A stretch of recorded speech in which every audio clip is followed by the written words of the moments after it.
I know why the invisible avatar has no legs. It's hard to escape the hype of the metaverse, even if you can't experience much of it. Last year, both Microsoft and Meta demoed their virtual worlds of the future. In the videos depicting these dreamlike spaces where you could work with your colleagues or hang out and play games, I had a burning question about the avatars representing us. Where are their legs? Hit the play button in Satya Nadella's tweet below to watch a clip of Microsoft's Metaverse demo. The avatars in both these virtual worlds from a couple of tech giants are just floating torsos. And that's a rather odd bug feature for them to have in common. So I decided to ask experts if there was any technical reason behind it. After all, the characters in most games with a third-person view have legs. Is it especially hard to do that with virtual versions of ourselves?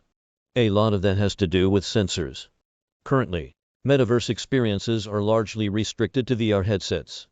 Some are compatible with handheld controllers, like the Oculus Touch controllers. However, there are hardly any commercially available sensors and controllers for our legs. That means your leg movement can't be accurately detected and depicted in virtual environments. But can't we just use cameras to capture what our legs are doing? Gijs den Butter, co-founder of Netherlands-based XR controller company SenseGlove, said cameras on your headset are not enough to track leg movements.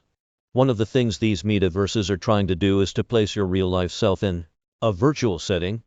Dr. Rolf Illenberger, managing director of VRDIRECT, an enterprise-focused VR platform company, said that misrepresenting users' height in VR could annoy them. He also pointed out that in real life, when you look down at a specific distance away from your face, which you're used to, but in the virtual world, if that situation is not replicated, it could cause you to feel nauseous. So until there are better sensors to avoid this on headsets, companies might avoid creating legs.